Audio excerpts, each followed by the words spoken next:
Nearly 2 years ago, I gave a diversity talk to a school where the audience were aged from 4 to 11 years old. And during my talk, I asked some questions, such as, how many of you think the role of a judge is a man's job? 99% of the hands went up. I then proceeded to ask, well, what about a lawyer, a judge, a manager, a CEO? Same response. These were children as young as 4, and they all thought that it was not possible for a woman to perform these roles. When I actually told them that they were wrong and that a woman could perform these roles, they looked horrified and confused.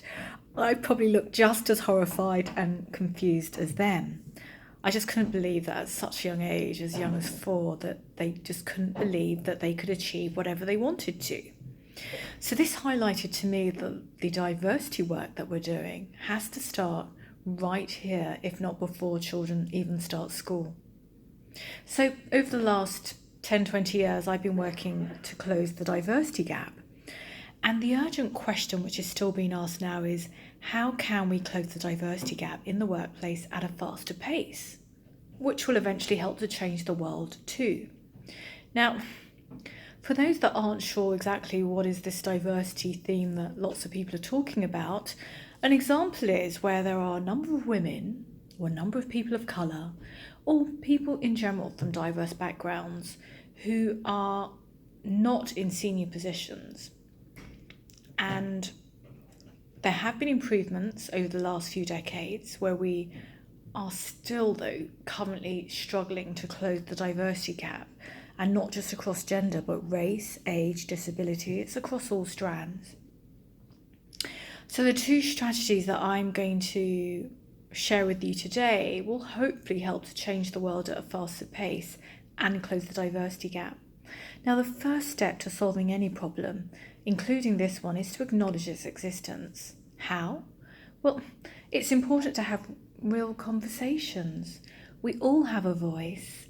And I would like to suggest maybe be a bit braver, maybe try speaking up, trying to be kinder, listening and acting where you can.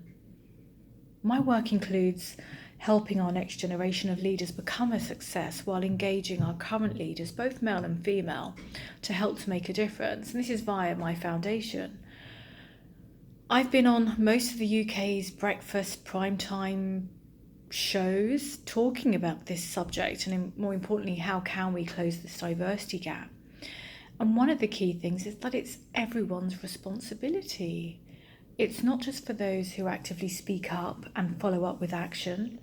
It's all about collaboration, and that includes organisations, not just with individuals. Why is this important, you might be asking? Why should I care? Why get involved?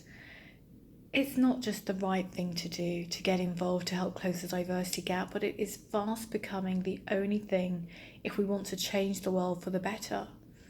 Research has shown that it makes financial sense too.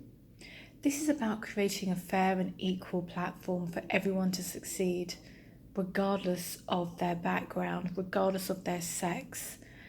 It's not about a special group of people getting a special staircase, but it's about everyone being able to use the same staircase so that everyone can climb up it based upon their merit.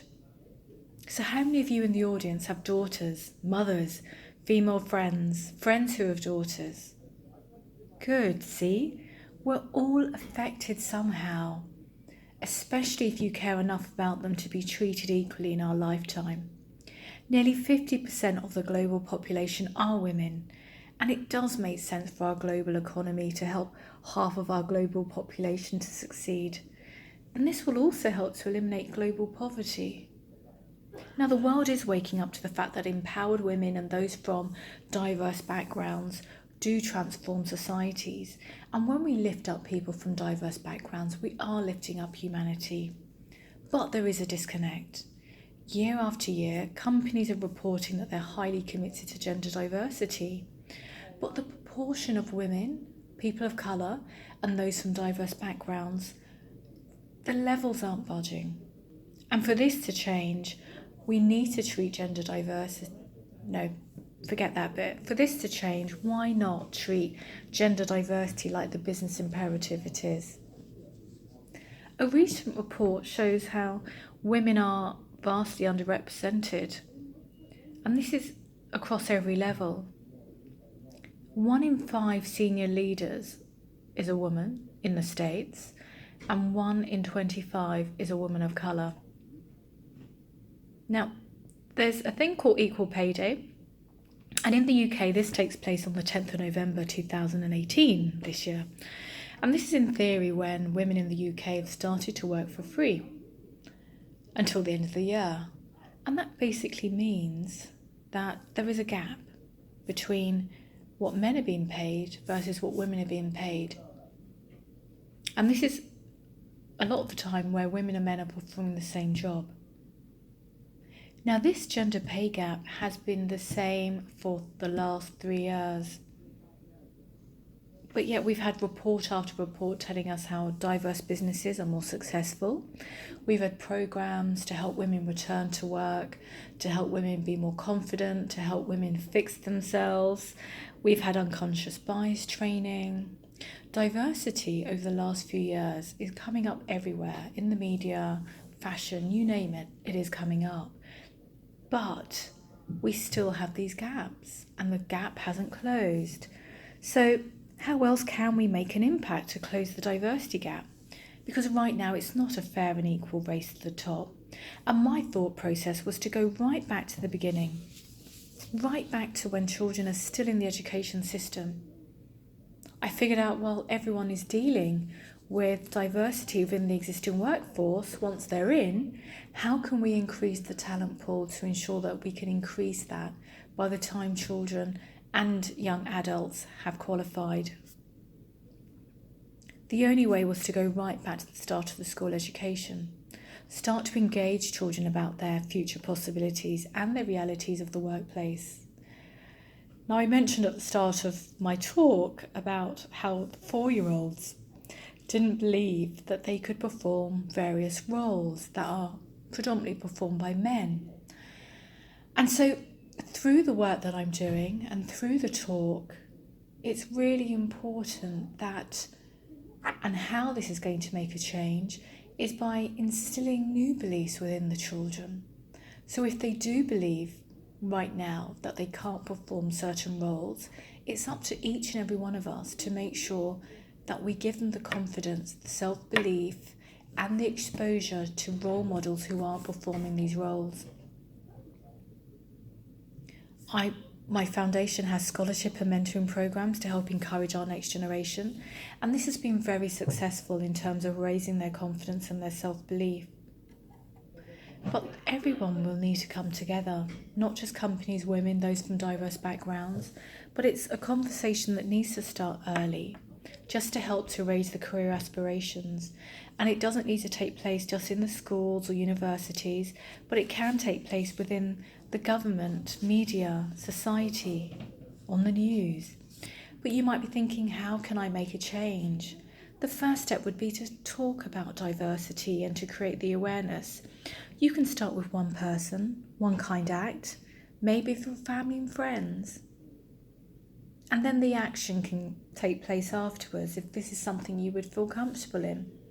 This might take place in terms of how you might choose to buy your votes, speaking up, supporting, or showing up at events like this. Maybe teaming up with local schools.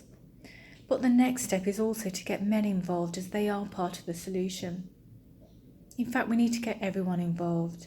We're all on the same side. Now, I attend lots of diversity events, including gender diversity events, to help close the diversity gap. And the majority of the audience are women. The same applies for race diversity and so on. And a lot of the time we are speaking to the converted, we are speaking to ourselves. And most people who attend these events are already doing something to help close the gap. They already believe that there is an issue and they're doing everything they can to make a change. And these events are not to create barriers, but they are to create listening and understanding. And at the moment, some men are feeling threatened and pushed out. And it's really important that we try to come together as a suggestion to work together to change things faster and for the better. Now, we all know men who have made a significant difference in our lives, and it's important to highlight the role models who are men, whether it's a father figure, a male figure, or a male mentor within the workplace. Men have helped me throughout my career.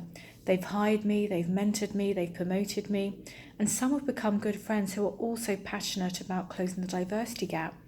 But there are others who don't know where to start.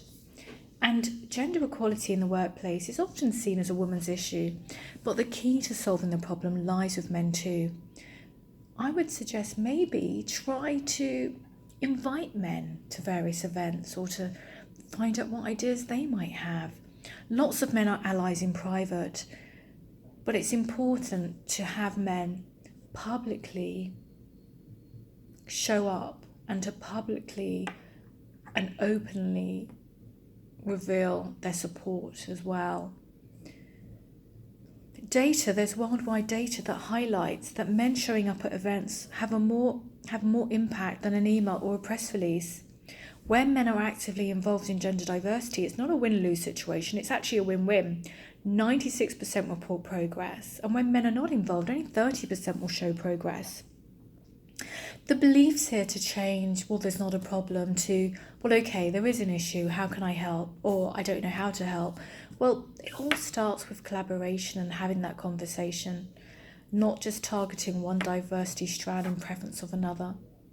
I recently spoke at UK Parliament at their Women's Networking Group event, and their chair was a man as an example of doing things differently. At most companies, women or those from diverse backgrounds who try to create meaningful change on their own are just too few in numbers to produce the impact. Companies will succeed where they get everyone involved. So maybe try to change your own behaviour to close the diversity gap, starting right where you are now. Some people have called out bad behaviour and discrimination. Others have actually said, this female is doing a great job. Speaking up for women who are doing a great job will give them the recognition that they need, which is a wonderful form of sponsorship when men are proactively helping too. Many think that they just need to keep quiet about diversity because it doesn't affect them, but it does affect us all. We are not here together by accident, we're here for a reason, and helping one generation or one next generation or someone from a diverse background is not going to change the world, but it will change the world for one person. If each one of us helps one person, together we will change the world for the better, one person at a time, one kind wish at a time. Justice and equality is one of the world's pressing needs. How do we make the world fair and equal? It's togetherness. It is together where we can make change for the better and across the workforce and the globe. This is regardless of what your race, gender, age, social mobility, disability, sexual orientation, religion is. Why not be part of the solution? Because the power to change the world is within each and one of us. Thank you.